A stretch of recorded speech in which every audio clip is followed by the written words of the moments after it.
I was born in Germany, and growing up there in a Jewish family, and then after having a fairly pleasant childhood, suddenly finding that we were forced to leave the country, and even further learning that many of my colleagues were killed, slaughtered, and put into prison for reasons that no one could ever explain to me, and it took me years to even begin to try to understand. So in any case, it left me with this question, this interest in social misunderstanding of individuals, of families, of children. And that was very much the case with autism. And when I first really became interested in it was in graduate school, when I met this a German professor by the name of Bettelheim, who sort of demonized parents. Dr. Bruno Bettelheim had said that the parents provided homes that were like Nazi concentration camps. Eric Schopler took tremendous opposition to that and let us know there were other reasons, and gave us hope that there would be a turnaround in that. He had a statue of a woman, sort of a modern sculpture, curvy, and he had the children crawl all over this stone mother to become adapted, presumably the idea that they had a mother who was hard as stone. So it didn't have to, you didn't have to be a particular intellectual genius to question that kind of a proposition. And this was such an exaggerated point of view. When it was combined with his other authoritarian ways, he became a negative role model to me. And that became very, very useful when I came to move to Chapel Hill. Eric's concern was to quantify and measure whenever one could, but always to keep a keen eye on doing it in a way that picked up the essentials as to what mattered for individuals. We found Eric to be very warm and understanding and caring, and I was blown out of the water because I had just spent 2.5 years being made to fit a mold, but I wasn't quite sure what the mold was. But I thought it was, later I found out that it was the refrigerator mother. And when he did the about face and was the warm, compassionate, caring human being, I thought, God, we have really hit on something big here. It was the common knowledge, not backed by research at all, that parents, especially mothers, were the culprits in autism. And here was this young professional mingling with us as one of us, which was pretty brave of him, because in those days you could be chastised and ostracized if you mingled with parents. Well, first, from Bettelheim, I already knew that this theoretical point of view was not the way to understand autism, that you've got to understand it in practical terms. His theoretical view, this Freudian view, is fine as a literary metaphor, but as social science, as a way of actually understanding or working with people, it's a failure.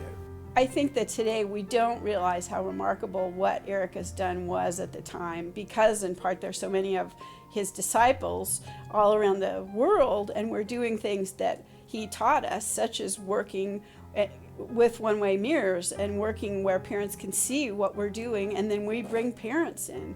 And at the time that was such a radical difference from the more traditional therapy where you'd go get a child, walk them down a long hall, work with them, and then return them to the parent as if you'd somehow changed their lives. Here was a professional, no parent, not a parent, a professional who is willing to go out on a limb for us. In fact, early on he wrote an article called Parents as Scapegoats. That was sort of unheard of for a psychologist to be saying that in his field at that time, when so much of the field, the majority of people in the field, were Freudians and psychoanalysts. And he was saying that parents, the kind of parents we were scapegoats. We loved it. At the same time, I met Bob Reichler, who also gone to the University of Chicago, and so we had a lot of similar background, and he was very intrigued by the research I'd done with my dissertation on perceptual problems in autism. So he wanted to know if we couldn't base a program on that, a project. And eventually, so we came on this idea that we would work with parents as co-therapists, as collaborators, and in that process would apply the best educational approaches to their children, get their help to do it, and then get the schools involved, and gradually to get the community involved, and to start that on a pilot basis. The idea of perpetuating the Child Research Project, which later became Division Teach, was started because the parents wanted something more for their children. And we were all sort of, it was kind of like a group admiration thing. We were all getting results. Everybody was feeling good about what was happening for their children, and we were all thinking, why can't we do this for all these other children out here? One of the parents, it was a parent's idea, said, why don't we get the state to pick this up? And that's what we ended up doing. So we had a meeting in Raleigh, and we presented our approach, and the parents were there with their children. We invited the legislature, and they gave it the momentum to start the first 3 centers and the first 10 classrooms in the public schools. He developed an infrastructure that supported the concepts that he felt were most important, and those included things like having teach centers that were within an hour's drive of anywhere in North Carolina, and the idea that you had to make these services available to people in ways that they could use them. The acronym for TEACH, the TEACCH, was an awkward one, and it was not my first preference, but I couldn't think of a better one, and so it stuck. And but it was very nice, because I remember when one of the president of the Autism Society of America, Mary Ackerley, I don't know if you ever met her or not, she once gave a talk, and she was a very effective speaker, but she said, she opened this with a large group of people. She said, you all probably wonder why we trust our children to an organization that can't spell. The TEACH program, which he established, had a huge impact all over the world. There are programs built on TEACH in many, many different countries now. And so he was somebody who not only developed a good set of methods of treatment, but he was also a powerful advocate, getting other people to take up these methods. I think Eric's most important contribution to me was that he empowered me. He gave me voice. He gave me the ability to get up in front of people that I thought needed to hear it and tell them what kind of wood shingles was made out of. My experience at TEACH and knowing Eric has changed almost everything that I do clinically and with research. I feel that the ways that I approach families and children, the ways that I think about what we want to accomplish, and the ways that I think about the links between research and clinical work are radically different because of my experience with knowing Eric. The thing that really impressed me about him was the fact that he really sincerely believed in the parents being the co-therapists with whatever he did by way of his research. And this was really important to him, and he never left that. It was always, you are telling me things that I need to know to do what I need to do. And this, to me, was just very different from any profession that I had ever known. What's the effect of the parents' involvement on the way services is done? And I think one of the main functions is that when you go only by research, then there's a gap between what happens in the research laboratory and what happens in the real world. Having parents involved and treating parents as part of the scientific material that you have to work with along with the children, that gap becomes a little bit closer, that gap becomes bridged. My own personal life, I've spent from the outside looking in, I think, as an artist and for various other reasons. And then when Bucky was diagnosed with autism, I believe that that pushed us further outside. We came to North Carolina, and Eric Schopler told us as a family that we would not be outside and we would not be left alone. We would be included and supported, and that things would be all right, and it has proven to be that. I knew Eric had to be a good guy because he's married to an artist. You're biased with that.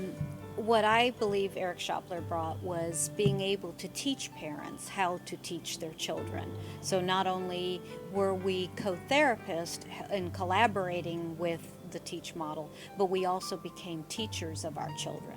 The children in the autism spectrum are particularly both engaging and endearing. It's because they are honest, straightforward, they don't know how to lie, and they present problems that are deep and genuine: communication, social interactions, things that they by and large have not produced or caused themselves. And that situation evokes a feeling in many of us that's strong and that makes us stay with it. Sometimes I feel like Eric is sort of hovering over our center in Michigan, keeping us all on track. That's true for centers all over the world. We're all grateful for how much Eric has taught us. All of us in research would like to think that we would be known for our scientific discoveries of one kind or another.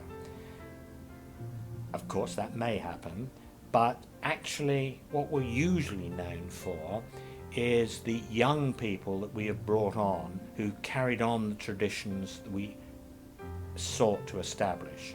And I think that will be the main thing that will live on for 50 years with Eric. One of the most memorable things that Eric has said to me was, we can treat our kids in 3 ways. We can do it right, we can do it halfway, like institutions, or we can do what Hitler did. We all know which route Eric took. They say, oh, soldiers never die, they just fade away. Eric, don't fade away, we still need you.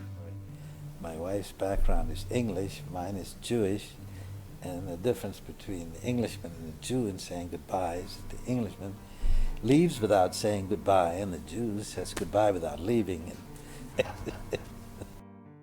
Having made the kind of impact that he has in this state, in this country, and in the world, he will always be remembered for just helping parents coming out of the doldrums of despair, I guess. I think Eric's greatest legacy will be that parents whose children have been through this program, who have seen their children blossom and develop, will remember him forever for that. I want to continue the work with autism on the assessment instruments that we're going to revise, and continue to visit some countries and to keep on going. I had a job offer from Japan to be a visiting professor at Kawasaki University. I plan to do that. And to be a grandfather to my many grandchildren. I think that's it.